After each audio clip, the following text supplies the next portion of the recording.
Friends, welcome to our channel Chandra's kitchen. నేను ఈరోజు మీకు అరటికాయ పులుసు చేసి చూపిస్తానండి. ఇప్పుడు మనం వీటిని కట్ చేసి బాయిల్ చేసుకుందాము. ఇలా ఆనియన్స్ కట్ చేసి పెట్టుకున్నానండి. ఇది కూడా ఫీల్ చేసి పీసెస్ కట్ చేసుకున్నాము. ఈ సైజు ఉంటే బాగుంటుందండి. ఆల్రెడీ బాయిల్ అయినాయి కాబట్టి చిన్న చిన్నవి అవసరం లేదండి, కొంచెం బిగ్ సైజ్ ఉంటే బాగుంటుంది. ఇప్పుడు ఆయిల్ పెట్టుకుందాము. చూడండి, ఆయిల్ పెట్టుకొని నేను రెడ్ చిల్లీ కూడా వేసుకున్నానండి. వేగిపోయాయి పోపు గింజలు. ఇవి వేగిన తర్వాత ఆనియన్స్ వేసేసుకుందాం. ఇవి కూడా వేగిపోయాయండి. ఇప్పుడు మనం ఆల్రెడీ కట్ చేసి పెట్టుకున్నాం కదా, ఆనియన్స్ కర్రీలో వేసేసుకుందాం. మొత్తం మిక్స్ చేసి గోల్డెన్ బ్రౌన్ కలర్ వచ్చే వరకు వేయించుకుందామండి. కొంచెం వేగనిద్దాము హై ఫ్లేమ్ పెట్టి.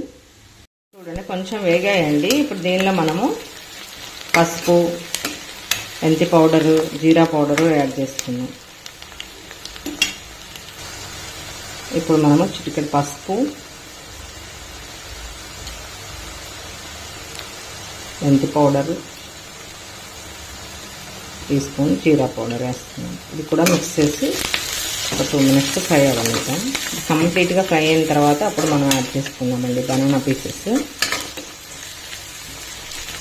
ఎందుకంటే ఆనియన్స్ పచ్చిగా ఉన్నప్పుడు వేస్తే టేస్ట్ ఉండదండి, కొంచెం వేగితేనే దాని ఫ్లేవర్ చేంజ్ అవుతుంది. చూసారా, ఆల్రెడీ గోల్డెన్ బ్రౌన్ కలర్ వచ్చేసి ఒక 2 minutes వెయిట్ చేద్దాం. చూసారా, వేగిపోయిందండి. దీనిలో ఆల్రెడీ మనం కట్ చేసి పెట్టుకున్నాం కదా, బనానా పీసెస్ యాడ్ చేసుకున్నాం. 1 minute ఇలా కలిపి మిక్స్ చేసి ఫ్రై అవనిద్దామండి. ఎందుకంటే కొంచెం ఆ పచ్చివాసన ఉన్నా కూడా పోతుంది ఆయిల్లో ఫ్రై అయితే. దాని తర్వాత మనం రెడ్ చిల్లీ యాడ్ చేసుకున్నాం. ఇది ఆర్గానిక్ బనానాస్ అండి, మా ఫ్రెండ్ వాళ్ళు ఇచ్చారు. ఏదైనా ఆర్గానిక్ ఫుడ్ అంటే చాలా టేస్ట్ ఉంటుందండి. లీఫీ కర్రీస్ కానీ వెజ్ కర్రీస్ కానీ.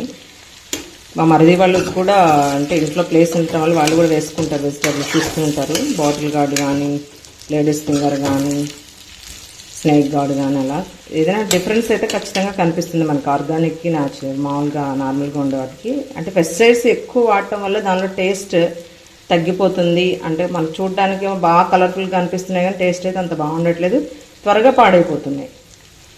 అదే నేనైతే గమనించిన డిఫరెన్స్ అండి. ఇప్పుడు ఒక 2 minutes వేగనిద్దాం. చూడండి, ఇప్పుడు వేగిపోయిందండి. ఇప్పుడు దీనిలో మనం ఒక టీ స్పూన్ సాల్ట్ అండి, next red chilli powder add చేస్తాం. ఇప్పుడు ఒక teaspoon red chilli powder. దీన్ని కూడా మొత్తం మిక్స్ చేసేసుకొని దీనిలో ఫైనల్గా మనం చింతపండు గుజ్జు యాడ్ చేస్తాండి. పులుసు కదా, కొంచెం ఇది ఫ్రీగా ఇలా తిప్పాలండి. ఏంటంటే గట్టిగా అంటే వెంటనే తిప్పేస్తే ఏంటంటే ఆల్రెడీ బాయిల్ అయినాయి కదా పీసెస్, మెత్తగా అయిపోతాయి. ఒక 1 minute వెయిట్ చేద్దాం. చూడండి, ఇప్పుడు ఈ స్పైసెస్ అంతా అంటే సాల్ట్, రెడ్ చిల్లీ పౌడర్ పట్టేసింది కదండి. చూసారు ఎలా వేగిపోయినాయో. ఇప్పుడు మనము చింతపండు గుజ్జు యాడ్ చేసుకుందాం, ఒక టీ స్పూన్. అది మీరు పులుపుకు తగ్గట్టుగా యాడ్ చేసుకోవచ్చు అండి, అది మీ చాయిస్. చెక్కు తినే వాళ్ళు ఎక్కువ యాడ్ చేసుకోవచ్చు. దీన్ని మిక్స్ చేసేసుకున్నాం. చూసారా, మొత్తం మిక్స్ చేసుకున్నాం. ఇది కూడా ఫ్రై అయిందండి. ఇప్పుడు మనము సరిపడా వాటర్ యాడ్ చేసుకుందాం. ఇది పులుసు కూడా నీళ్ళగా ఉంటే బాగుండదండి, కొంచెం చిక్కగా ఉంటేనే బాగుంటుంది.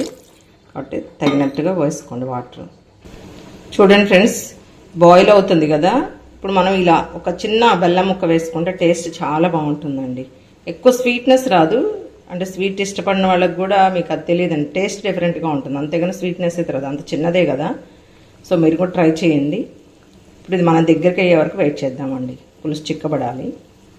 చూడండి, కంప్లీట్గా బాయిల్ అయిపోయిందండి. ఈ పులుసు కూడా చిక్కగా అయిపోయింది. ఇలా ఉంటే సరిపోతుంది మనకి. ఇప్పుడు మనం స్టవ్ ఆఫ్ చేసుకుని వేరే బౌల్లోకి షిఫ్ట్ చేసుకుందాం. చూడండి, కంప్లీట్ అయిపోయిందండి. మనం వేరే బౌల్లోకి షిఫ్ట్ చేసుకున్నాము. చాలా కలర్ఫుల్గా ఉంది, చాలా టేస్టీగా కూడా ఉంటుందండి. మీరు కూడా ట్రై చేయండి. Thank you friends, thank you for watching my channel.